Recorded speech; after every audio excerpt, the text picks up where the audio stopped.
The Dakar hierarchy just collapsed.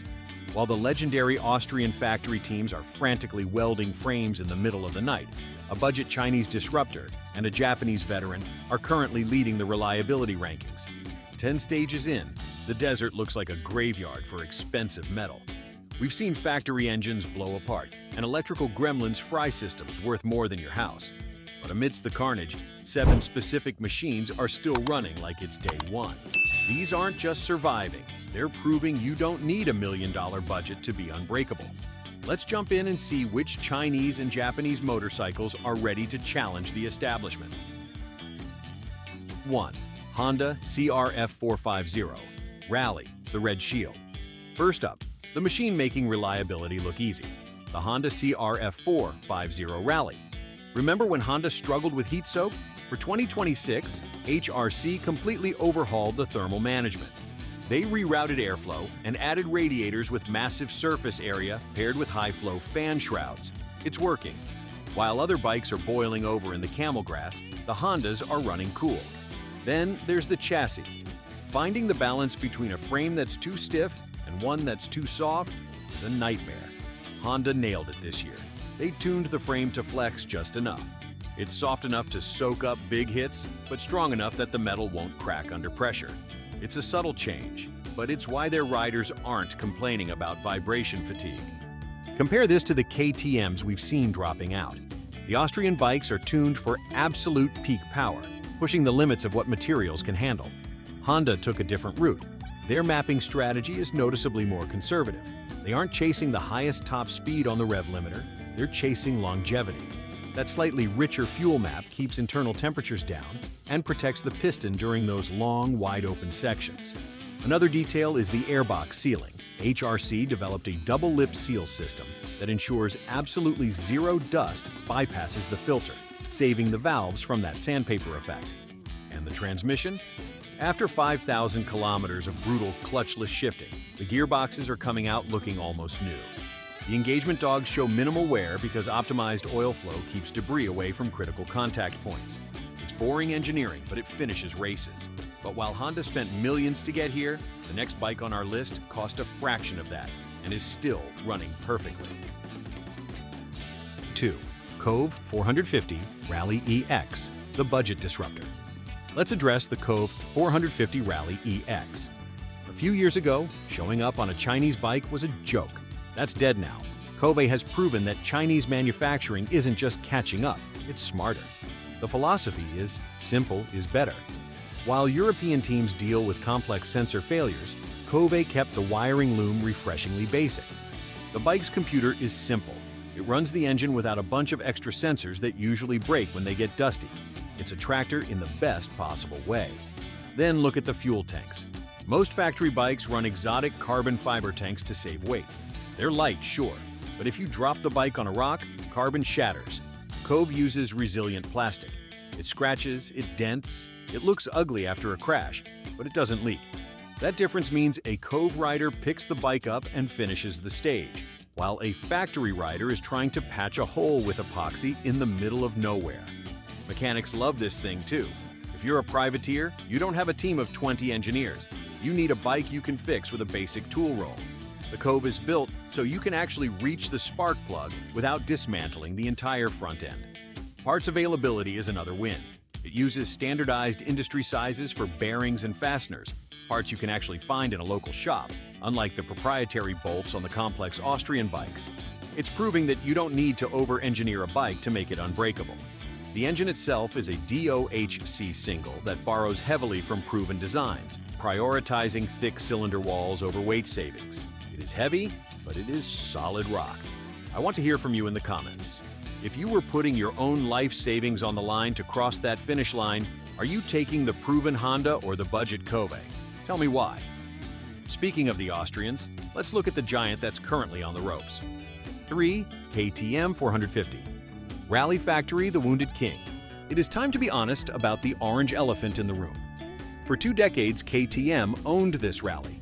But this year, the cracks aren't just metaphorical, they are literal.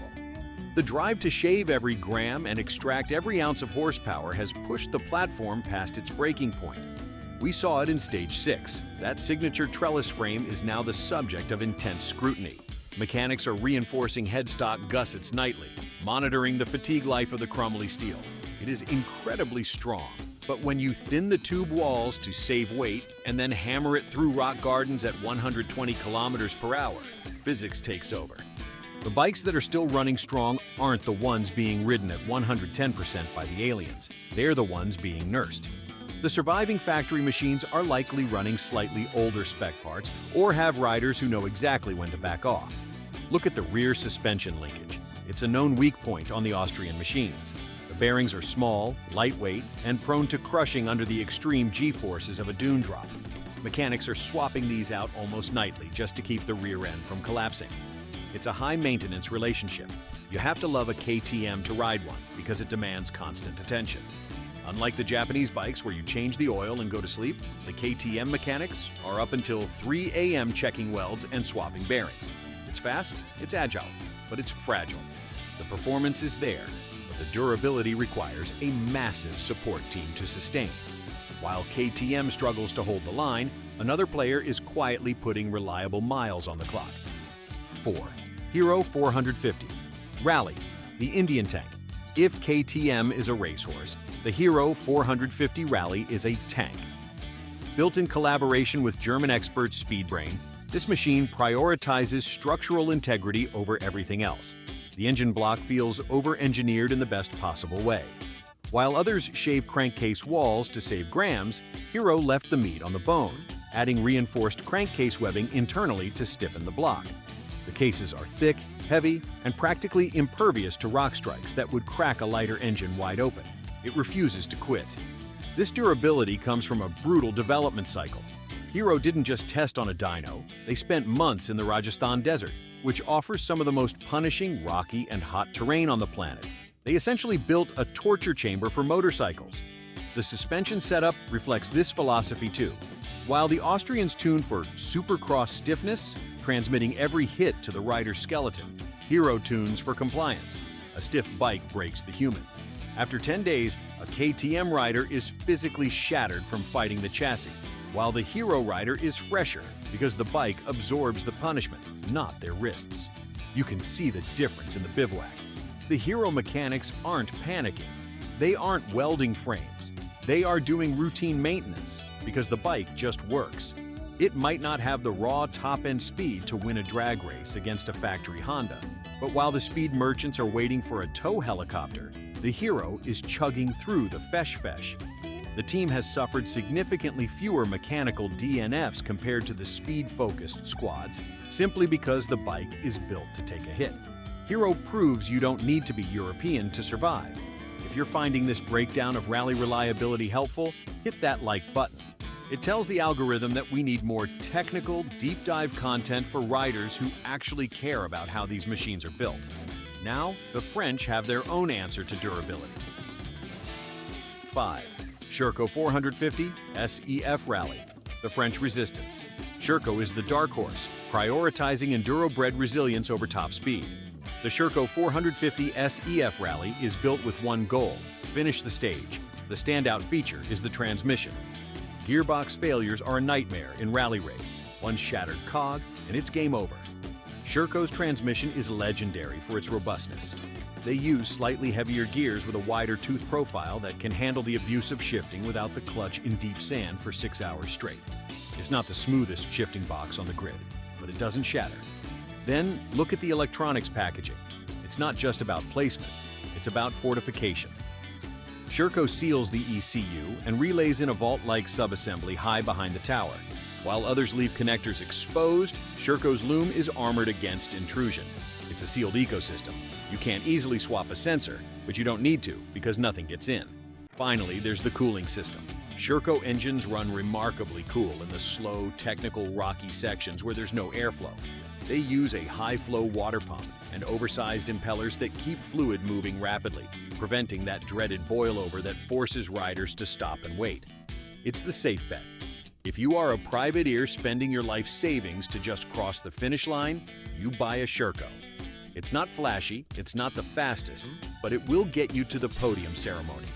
It handles the technical stuff better than almost anything else because of its enduro heritage. Shero is niche, but this next machine combines Italian style with a Japanese heart. 6. The Fantic XE 450. Rally is a greatest hits album of reliable engineering. The secret? Inside that specialized Italian chassis sits a Japanese heart. Fantic went straight to Yamaha for the WR450F engine, the gold standard for privateer reliability. It uses that famous reverse cylinder head design, where the intake is on the front and the exhaust exits the rear. This design does two things. It keeps the weight in the middle so the bike feels light. More importantly, it lets the engine breathe through a straight pipe that stays away from the dirt. This keeps the air filter high and protected, drastically reducing the risk of clogging when you're buried in a sandstorm. But Fantic didn't just slap a Yamaha engine in a Yamaha frame and call it a day. They built their own specialized chassis that addresses the few weaknesses the stock WR has for rally speeds. The welds on the Fantic aluminum perimeter frame are works of art, specifically designed to handle the extra weight of rally fuel tanks without snapping the subframe mounts.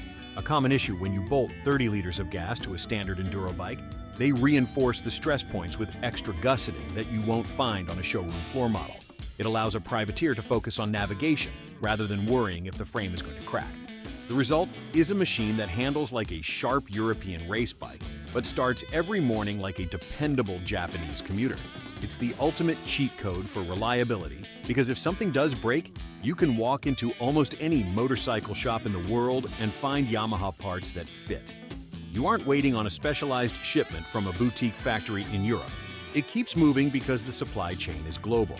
This bike is the answer for the rider who wants Italian style but has nightmares about Italian electronics. It combines the best of both worlds in a package that just keeps going. Factory support is nice, but what happens when you have to build the bike yourself? 7. The Privateer Malle Moto Special. Finally, the unsung heroes, the Malle Moto Specials. These are ridden by the Originals by Motul class, riders with no mechanic, no support truck, sleeping in tents next to their machines. Most are heavily modified KTM or Husqvarna rally replicas, but they're very different from the factory missiles. A factory bike is designed to win at any cost. A privateer bike is designed to survive at all costs. These riders strip away the experimental tech immediately. You won't find the aggressive lean fuel mapping here. Instead, they run richer maps that sacrifice top speed to keep the engine temperature down and preserve the piston. They also dig deep into the pre-2024 parts bin. Many privateers swap out the lightweight, high-performance clutch assemblies for older, heavier units that are known to take a beating without fading. They add massive aftermarket oil coolers that add weight but ensure the oil doesn't break down after 800 kilometers of abuse. They install soda can-sized fuel filters because fuel hygiene out here is a myth. While factory teams get lab-tested fuel, privateers often pump questionable gas from rusty barrels in sandstorms. That filter stands between a clogged injector and a DNF. They replace standard chain guides with heavy-duty blocks that won't bend when they hit a rock. It's about overbuilding. Another key mod is the rear hub. Factory bikes use direct drive for instant power transfer. Privateers add rubber pads to the rear wheel. These pads act like cushions, soaking up the jerk of every gear change so the transmission doesn't snap. But the biggest reliability factor is psychological. These bikes survive because the riders simply cannot afford to break them. If a factory rider blows an engine, he gets a ride to the bivouac. If a Malle Moto rider blows an engine, his race is over and he's out 50 grand. They ride at 80% capacity, picking lines that preserve the rims and shifting early to save the valves. It's a mechanical sympathy that you just don't see in the top 10. These Frankenstein builds prove that sometimes older and heavier is actually better. So there you have it, the machines that refused to die. In conclusion, the pattern here is undeniable. Speed wins stages, but simplicity finishes the Dakar. While the cutting-edge tech is failing left and right, Honda and Kove are currently embarrassing the establishment with sheer mechanical stubbornness. They prove that keeping it cool and keeping it simple is the only way to beat the desert. If you want to see which of these bikes actually crosses the final podium, hit that subscribe button because we're tracking them to the finish line. Simplicity finishes the Dakar, but what about the bikes that didn't make this list? If you want to see the most expensive mechanical disasters in Dakar history, click this video right here. I'll see you over there.